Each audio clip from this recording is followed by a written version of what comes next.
I think one of the things that's cool about games like Black Myth Wukong or God of War, or even games that were born from like other Soulsborns or Souls likes like Neo, is the fact that it brings people together to talk about the mythology and the subjects inside of the game that you wouldn't have thought that would come together to talk about these types of games.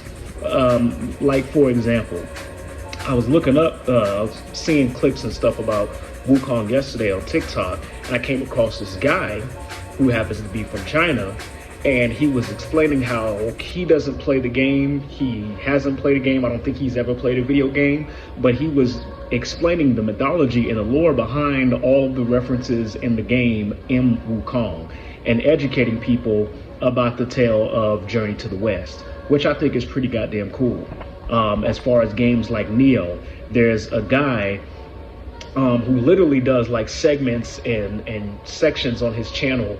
Actually, fuck that, his whole channel. He talks about nothing but Japanese culture, but how it relates to video games and how different video games are related to the mythologies and the different types of tales and anecdotes and different things like that inside of this culture. So when it comes to Neo 2 and you see all the different kind of yokai and things like that, he'll explain, hey, this is what this yokai is based off of. Here is the real life interpretation or the real life tale of this yokai or associated beast or whatever have you, or deity or anything like that, and give people the actual lore instead of just the video game lore behind stuff like that. They've done stuff like that with the Norse mythology with God of War. When you really start reading into the tales and not just the God of War stuff, like you understand that Marvel's version of Asgard and Thor and Loki and Odin and that whole family is not the same as the versions. I think they're called like the Eddas or something like that when it comes to the Norse mythology. And then hell, even as fucked as the conversation was, even games like what's the new one that's coming out, Assassin's Creed, that has Yasuke the Black Samurai, or Retainer as people like to recognize him as. Same thing either way from what I understand and learn.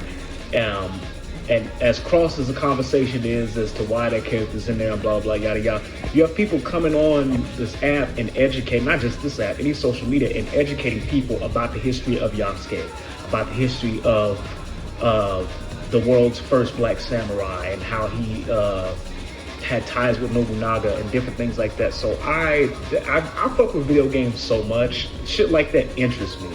Like I was watching somebody else's video and he was talking about how people from older generations still think of the word nerd as kind of like this negative connotation.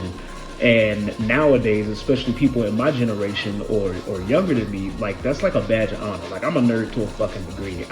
There was a situation at my job where I had somebody call me a nerd thinking it was a goddamn insult, and I'm looking at you like, okay, are we still in the 90s? Like that. I digress, but I like hearing shit like that, or I like seeing shit like that where people are like, hey, I don't play video games, but I do study mythology, or hey, I don't have the knowledge on how to pull off a 75 hit combo with this character. However, I can tell you where this character is based off of and how they got the inspiration, which I think is pretty fucking cool. Let me know if y'all think the same thing, and then I'll catch y'all on the next one.